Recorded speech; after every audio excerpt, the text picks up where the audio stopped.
Ya Bapa yang baik, kami datang ke hadapan-Mu pada hari ini.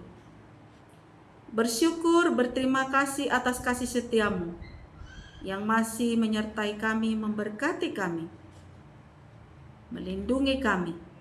Pada pagi hari ini melakukan aktivitas kami satu hari ini, biarlah itu menjadi kemuliaan bagi nama Tuhan saja. Di dalam nama anak-Mu Tuhan Yesus Kristus, dengarlah doa kami. Amin. Shalom. Selamat pagi saudara yang dikasihi Tuhan Yesus Kristus. Sebelum kita memulai aktivitas kita hari ini, marilah kita mendengarkan sapaan Tuhan melalui firman-Nya pada hari ini, Kamis 8 Agustus 2024, yang tertulis di dalam Kisah Para Rasul 16 ayat 25. Beginilah firman Tuhan.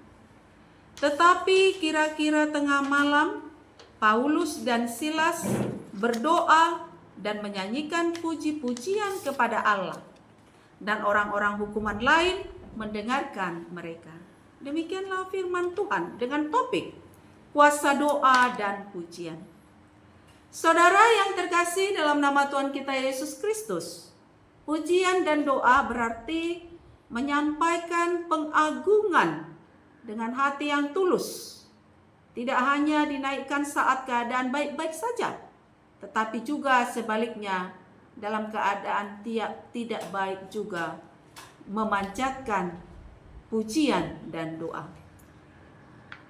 Ada satu kisah yang boleh kita lihat bahwasanya untuk menunjukkan pujian kepada Allah melalui kehidupan kita ini, di mana hal itu menjadi keagungan bagi nama Tuhan.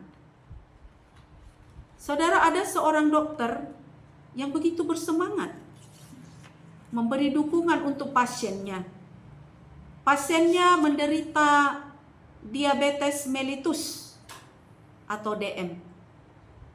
Berbagai masukan dan trik disampaikannya dengan sangat terperinci.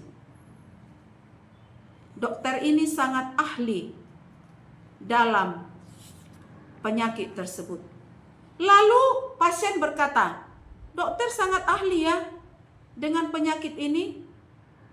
Tapi coba kalau dokter jadi pasien seperti saya.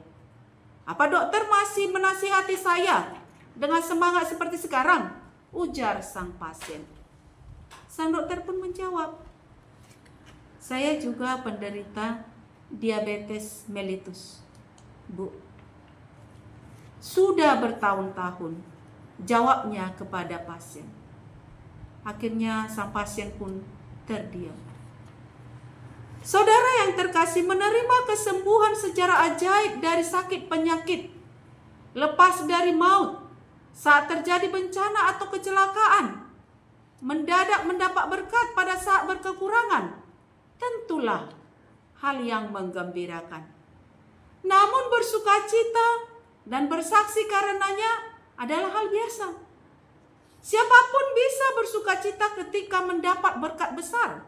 Sebaliknya, memberi dukungan, memberi kesaksian, dan memberi penghiburan dengan semangat dan sukacita di tengah kondisi yang tidak sempurna, itu baru luar biasa, saudara yang terkasih. Paulus dan Silas dimasukkan ke dalam penjara yang paling tengah. Kaki mereka dibelenggu dalam pasungan yang kuat. Tetapi di tengah malam mereka berdoa dan memuji Tuhan. Di tengah penderitaan, mereka tetap bersaksi bahwa sukacita orang percaya ada di dalam hati, tidak ditentukan oleh keadaan lahiriah. Hukuman penjara yang dialaminya tak dapat melenyapkan damai dan sukacita mereka. Ketika gempa bumi yang hebat terjadi sehingga sendi-sendi penjara menjadi goyah, Paulus dan Silas tak menjadikannya kesempatan untuk melarikan diri. Mereka tetap berada di tempatnya, supaya kehadirannya menjadi mujizat bagi kepala penjara. Saudara yang terkasih, Paulus dan Silas merupakan contoh nyata menaikkan doa dan pujian saat keadaan sedang tidak baik-baik saja. Mereka menaikkan doa dan pujian dalam keadaan terluka dan terpasung di penjara. Pintu penjara terbuka dan belenggu terlepas. Ini merupakan mukjizat yang terjadi saat mereka menaikkan doa dan pujian. Mukjizat lainnya terjadi pada sang kepala penjara. Ia percaya pada Kristus dan keluarganya pun diberi atau dibawa memberi diri dibaptis. Saudara yang terkasih, tak perlu masuk penjara terlebih dahulu agar dapat merasakan kuasa doa dan pujian. Kesembuhan, pemulihan ekonomi, dan kekuatan dalam menghadapi pergumulan juga merupakan kuasa doa dan pujian. Kuasa doa dan pujian terjadi ketika lagu yang dibawakan oleh pelayan mimbar telah menyentuh hati dan sanubari. Kemudian kita mendengarkannya berulang-ulang dan menyanyikannya setiap waktu.